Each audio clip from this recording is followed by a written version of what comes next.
How's it going? Right on.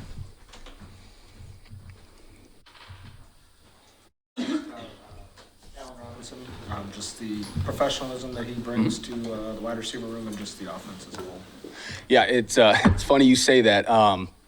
We're watching tape yesterday in the staff meeting, and on Wednesday, the players really did a kind of walk through the plays after the walkthrough, where we really just had a walkthrough so they could run the passes on air, and Allen is just screaming, running as fast as he can, just burning through these routes. And I made the comment, actually, it's just ironic. I said, "Guy, I just love the way this guy practices."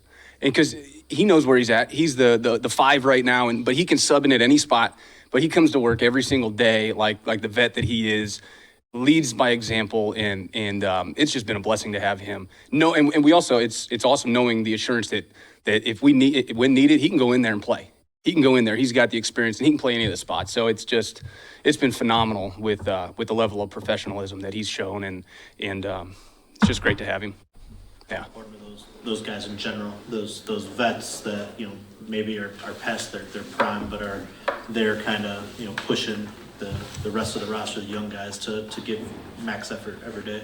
Yeah, I think it shows up. I mean, it as a young guy, and you go, well, this guy's been in the league for a long time. I mean, how many contracts has Allen Robinson and Tim Patrick had? I don't know, honestly, but I know it's several, and they've been good players in this league, and they're still busting their butts every single day at practice.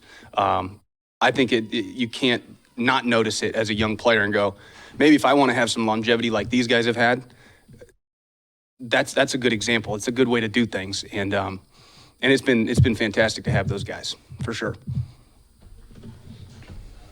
Screen game kind of got unlocked last week, and Yeah. you are always looking to get that going. How important can that be to this offense that kind of has that ability to do just about everything? Yeah, it's really nice. So it's interesting. Like the one that we scored on with Saint, right? We ran a very similar version of it earlier in the game, and we got called for lineman downfield. I think we threw it to Jameson. It's the same principle, right? We got it cleaned up on the sideline. The next one, we score a touchdown, and really, we've got space players all around the field. All these guys, like if we can just get it to them quickly with maybe some blockers in front, they can make a lot of things happen. And it's tough on the defense, right? If they're in pass rush mode or something like that, or it's play action, it's a play action screen like the one we had to David. They're up and then they're turning and running. Like, how can we take advantage of the way that they want to react to those things? It was really nice to see that thing come alive, and it's just another facet of the offense that can really help us, score points and get on the board and win the game. So that was nice to see those ones, pop off. No, go ahead. If you don't have Sam, how does that just impact specifically the tight end position, like what you can do with those other guys? Look, they all have their skill set, and we've seen them all play. They've played plenty of ball before, and so they just got to fill in. And just one of them will take the role, and maybe one of them plays a little more on third down, and maybe another one plays a little bit more on first and second down. And so we'll just kind of take that as it comes. But we have all the confidence in the world that those guys are going to get in there and be able to execute with the guys and what we ask of them, for sure. Specifically James Mitchell, just because we haven't seen him much, obviously. Young guy still, how much growth have you seen from him on practice squad? Yeah, no, he's done a really nice job. Again, it's kind of funny you mention it. Last week in practice, where we go back and we watch the tape of the show team offense against the defense, and we're just running a traditional duo play, for example, and he's in there and he's working his footwork. He's getting a great fit. He's driving these guys off the ball. So you're seeing that development, which then again gives us confidence that, hey, he's got to play this week. No problem. Next guy up. Here we go, James. We have confidence in you to go ahead and get the job done. So we don't really bat an eye at that. It's going to be nice to see him play, though. Ben and Dan have mentioned Frank the last few weeks, just the way he's playing right now. And I'm just curious, he has those meetings early in the week, the protection stuff. How closely do you, as passing coordinator, do you work with that part of it too, and with Frank? And just what does he like to work with in that regard? The mental side of it seems like he's kind of ahead of the curve with a lot of guys in this league. Yeah, I would say this, that I'm very in tune to the protections.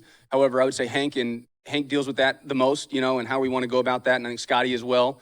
kind of put the protections like, hey, how do we really want to protect these things? What are the pressures that they're giving us, and what are the issues that are they're going to cause for us? And yes, Frank he's like PhD level. You know, it's not graduate school. It's not just it's PhD level what he can do with recognition of the fronts and the secondary rotation and who's doing what. Is it man cover? Where do I need to send this? And Jared's doing a great job too, as well. Like he is, again, to Jared's credit, he's put in a lot of effort over the last several years to be able to control the protections a little bit more as well. But knowing you have a guy like Frank in there to really secure it and get us going in the right directions is phenomenal. And then he's playing really well right now too. Like it's impressive the way he's playing, and it's really helpful to have that solid anchor in the middle of the line. From your perspective, what is it that makes the chemistry between Dan, Aaron, and Ben so special or unique, or however you might describe it?